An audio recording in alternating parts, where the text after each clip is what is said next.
Hello, everyone. I'm Kyle Kramer, the Executive Director, coming to you live from my treadmill desk at the Earth and Spirit Center. And I'm joined today by two of my favorite people, Debbie Laporte and Di Kerrigan. Hi, guys, gals. Hi, Kai. All right. So we're talking today about a beautiful partnership and a wonderful opportunity that's emerged out of that partnership. So in terms of the partnership, we, the Earth and Spirit Center, and your organization that you founded, listenlearnact.org, have been doing a lot of work around racial equity issues. Back in, I think it was 2019, the Earth and Spirit Center first started paying much closer attention to racial issues. And then in 2020, the summer of 2020, with Breonna Taylor's killing and George Floyd and just all of the racial unrest across the country, we were even more focused on doing that work. And I know that time was also the genesis of your organization. So before we dive into the event and the collaboration, can you tell the viewers just a little bit about listenlearnact.org, how it came to be and what its purpose is? Sure. Thanks, Kyle. You're right. It was right around the same time that Breonna Taylor was killed that Deb and I were just brokenhearted and outraged, as so many people were. And it seemed like with George Floyd, I mean, all these things were happening across the country, but it happening here in Louisville really, really hit us between the eyes. And we were very, at a loss for what we can do. This can't happen. We've got to stand up and do something. So we decided to organize ourselves and create a group, if we could, to have a voice to demand justice for Breonna, because there was so much happening that was kind of covered up in the beginning, and all these other stories about what happened. So we thought let's call on women specifically, but white women, to unite, because we are a very large part of the population, the largest demographic actually, and we felt like if we could collectively have a voice and be heard, then maybe it would help make a difference. So we started our program that way. We sent emails out to 50 of our friends, and by the next morning we had 100 responses saying, yes, we want to do something. So, and it's grown from there. We have over 1,000 people in our group that are all looking to do something against a bigger thing than just Breonna. It is against racism. And the way that we, as you know, the way that we've, come to be partners with the Earth and Spirit Center is through this new Justice Department that you hired Joe Phelps for, who's been just a pioneer in Louisville for this. So collectively, we're giving classes with Joe and really, really have a lot of ideas on how to gain momentum for this cause. Yep. Well, Di, the viewers may not know, but you've been a board member, you're a former board member, and having worked with you for many years, I know never to stand in Di Kerrigan's way or Debbie Laporte's way when it comes to you're getting energy around an idea. So you're absolutely right. You have had the Midas touch when it comes to building a following for this really good work. We have been glad and eager to partner with Listen, Learn, Act at the Earth and Spirit Center. And more recently, we've brought in another significant partner to this collaboration, and that's Louisville Metro Government, namely the Office of Equity and the Lean into Louisville Department, which has come on board as an active sponsor of our collaborative work. So as you mentioned, we are doing courses, the Listen, Learn, Act courses every semester, though I don't think we should really call them courses, because it's more of a movement to educate and empower folks for action. But one of the new and exciting elements of this three organization collaboration is the ARC, or the ARC. So I would love for you to unpack that acronym, and let's talk a little bit about what ARCs are, and then we can talk about this specific one that we'd like to promote on this video. Debbie, can you say a few words about that? Sure. The ARC is the Anti-Racism Challenge. And as Di said, we formed our group in late May of 2020 when we heard about Breonna Taylor's killing, it was 2 months after it had happened. And as Di said, everyone had so much passion, and there was a lot of energy around it. And but then after the summer, after the protests died down, we started wondering, how can we keep up momentum? Because the thing that we had learned is that this is not one show. This has been, this is an ongoing thing that people have been struggling with for 400 years. And Right. it's going to take so many people working consistently for a long time to move this needle at all. Right, and fighting against the kind of short attention span of public spotlight. That's an element of it, absolutely. And so Di and I were just brainstorming ideas of what can we contribute here. And what we came up with is, I think many people have probably done some kind of challenge here and there, some kind of food challenge or sports challenge or lifestyle challenge.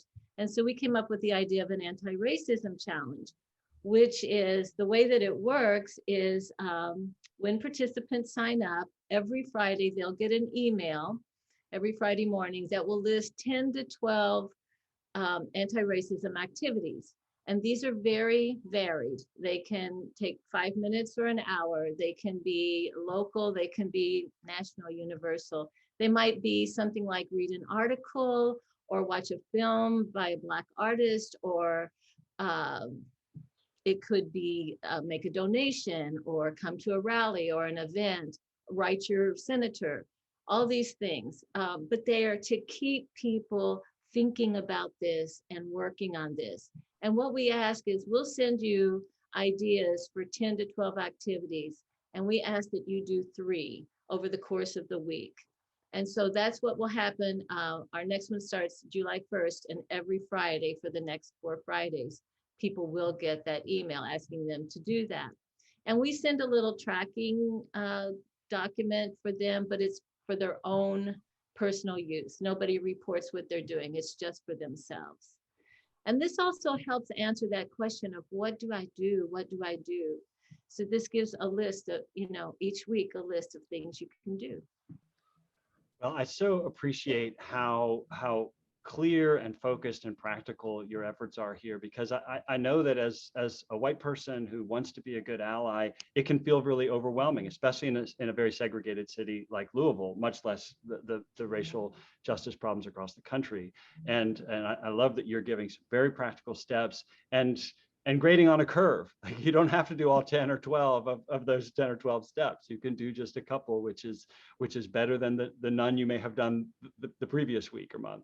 Sure. So is there a particular theme for July? Can you give us a sneak peek about that? Is there something special about the ARC in July that we're really trying to build energy around? Well, it doesn't really necessarily have a theme. What we try to do is keep it extremely relevant. Whatever might be happening in the city, if there are specific activities in our government that are happening right this minute, we jump on that. But there is so much that you can do. We started, it's like an onion. When we've started thinking, well, will we have enough things that you can do to find ways to be an anti-racist? Oh my gosh, there's just a flood wall. Oh yeah, that's kind of like, how many things can I do to stop climate change? Well, about 1 billion. But people don't really think of it like that. That and the ARC, to me, is as Deb said, it's like a challenge. When I often take what we call the whole life challenge. It's this exercise, eat right, get enough sleep, stretch, all these things. And they want you to do it for a certain period of time in the hopes that you'll break old habits and, just as a way of life, start drinking enough water, getting enough sleep. So that's really what this ARC is about to me, is to start making habits, start watching for opportunities for anti-racism, start looking for watching for what is racist and what can we do? Why is this situation racist? And is there anything we can do about it? So start training your mind to think that way, rather than just a flash in the pan of great, anti-racism work. So that we may have things from, you know, reading a book, Frederick Douglass book, for example, or I mean, it could be anything, and we keep our eyes and ears open for what might be really relevant. I love that you're framing this around the idea of building different and better habits, as opposed, because there's something, James Clear, the Atomic Habits guy, would just, you know, love this methodology, because it's not necessarily the heroic work, although that's important too, being on the barricades and doing the big dramatic action, but it's also, as I hear you say it, it's forming these new daily and other regular habits that are going to open your eyes in new ways and enable new actions that may feel out of reach at this point. So I love the way you're organizing this. I think it's a really wonderful resource for hopefully for many people to get involved in racial equity work, even in relatively small ways that will then add up collectively. So how does someone get involved in an ARC? How do they sign up? How do they get this list and this challenge? Anyone? Bueller? I'll jump in. Okay. You can go to listenlearnact.org to sign up. There's just a button there that you can just add your email address, and by doing that, you will immediately be added to get your email every Friday morning for 4 weeks. And this is just a very personal thing. We don't do anything with these emails at all. You don't sell them. You don't sell them. Okay, we're not only I mean, this is extremely voluntary on Deb and my part. This is something that we are just doing from our heart. So this is a personal thing for you. You can share your ideas with us if you'd like, because we're always looking for, if you see something that would be a great addition to the art, let us know. We'll put it in next week. So it's just a way for us all to collectively be in this movement together. Well, I'm so grateful for your two, the amazing work that you two are doing with all of your followers. I'm glad and grateful that the Earth and Spirit Center is a collaborative partner with you all and with Metro Government's Office of Equity. And this is one of many similar kinds of events and opportunities that we have masterminded for the coming year. So let everyone know that this is the tip of the spear, and we're grateful to have everyone on board. We'll link to the sign up with this video. You can always find more information at earthandspiritcenter.org. And y'all, looking forward to being challenged by you in July. Great. Thank you so much, Kyle. Appreciate it.